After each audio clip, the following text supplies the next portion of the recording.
नमस्कार दोस्तों, आज हम जानेंगे कि ब्रह्मा विष्णु महेश के भक्ति करने से क्या होता है और उनके जानकारी लेंगे। जानते हैं या नहीं जानती? नमस्कार। नमस्कार। क्या नाम है आपका? सांपति। कहाँ से? कठौरा। सही बताइए, आप किसकी भक्ति करते हैं? शिव, पार्वती, तुलसी माँ, सरस्वती माँ। तो ये बताइए हमें, ब्रह्मा विष्णु महेश के माता पिता कौन हैं? वो तो स्वयं भगवान है, तो उसके माता पिता कहाँ से रहेंगे? दोस्तों, आप बताना उनके माता पिता हैं या नहीं है। दूसरा सवाल, शेरा वाली माता दुर्गा अष्टमी का पति कौन है? मुझे नहीं पता। शादी नहीं हुई का उनकी? नहीं पता। नहीं पता? तो काहे के लिए भक्ति करते हैं? अपना लाभ प्राप्त करने के लिए। तो उनके बारे में कुछ खास पता नहीं है? हम बस भक्ति करते हैं ताकि उनके बारे में जब कुछ आपको पता ही नहीं है तो क्या के लिए भक्ति करते हैं बताइए। हमारे घर में सुख शांति रहे। तो मान लीजिए उदाहरण के लिए, ठीक है ना, वो आएंगे और अपने बारे में पूछेंगे आपसे, तो क्या बोलोगे?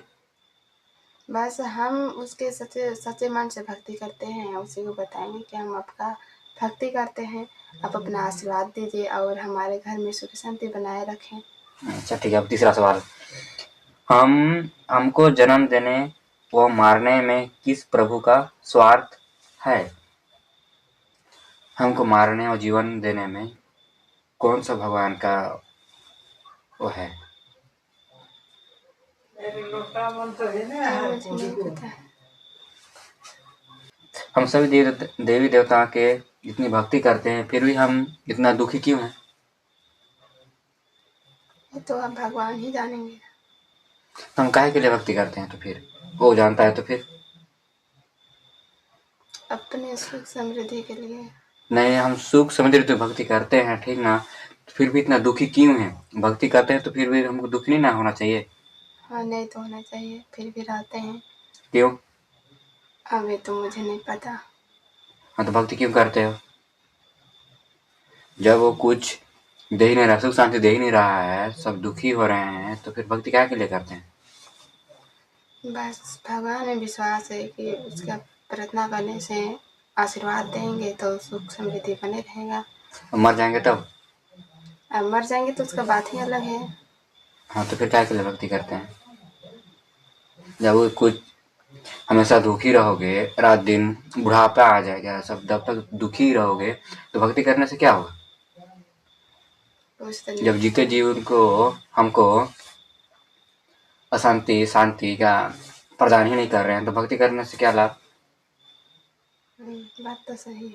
हाँ, अब ये पांचवा सवाल, ब्रह्मा विष्णु महेश किसकी भक्ति करते हैं? जो आप पूजा करते हैं उसी भगवान पार्वती किसका किसका बताए हैं अभी, वो किसके पूजा पाठ करते हैं आपके भगवान? मुझे नहीं पता। दर्शकों, आप बताना, पूर्ण संत की क्या पहचान है एवं पूर्ण मोक्ष कैसे मिलेगा? पूर्ण मोक्ष कैसे मिलेगा? कैसे भक्ति करने से मिलेगा मोक्ष? सत्याग्रह पर चलने पर। वो तो सब चल रहे हैं सत्य मार्ग पर, कौन अधर्म के मार्ग पर चल रहा है? नहीं, कोई कोई इंसान ऐसे होते हैं जो झूठे राह पर चलते हैं। तो इसका मतलब आप सत्य मार्ग पे हैं या असत्य के? सत्य। सत्य में चल रहे हैं।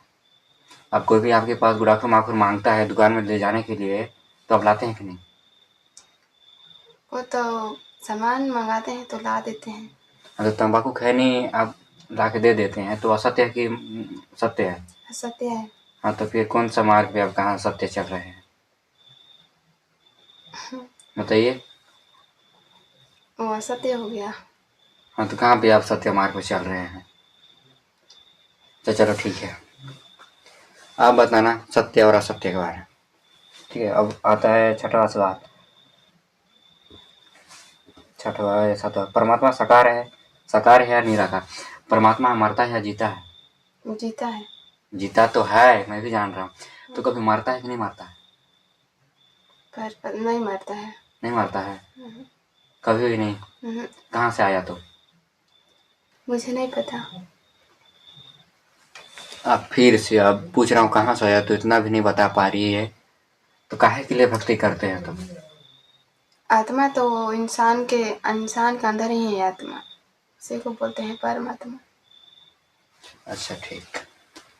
अब 8वां सवाल, किसी भी गुरु के शरण में जाने से मुक्ति संभव है या नहीं? कौन सा गुरु के हमें कैसा गुरु के पास हमें जाना चाहिए जो हमें मोक्ष का रास्ता बताए?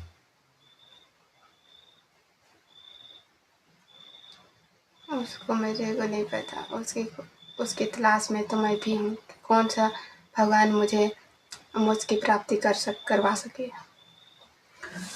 दुनिया में दोस्तों एक ही संत है, वो भी शास्त्र विधि अनुसार भक्ति बताते हैं, वो भी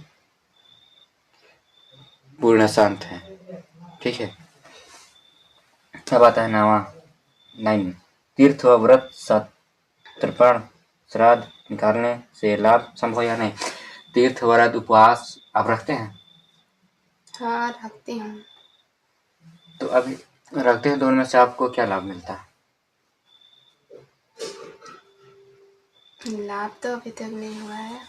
हाँ, तो फिर उपासना तीर्थ व्रत काहे के लिए रखते हैं? बोलते हैं कि उपवास करने से मनोकामना पूरी होती है। मनोकामना पूरी होती है? तो ये बताइए, भगवान ने आपको बनाया, वो उस हिसाब से आप उनके बेटी हुई। कोई भी अपने पिता अपने बेटी को उपवास या कुछ भी व्रत या भूखे पेट सोने के लिए बोलेगा? नहीं।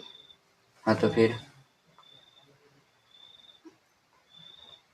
भगवान जब बनाया हमको तो बोलता है कि आप भूखे रहो हमारे लिए?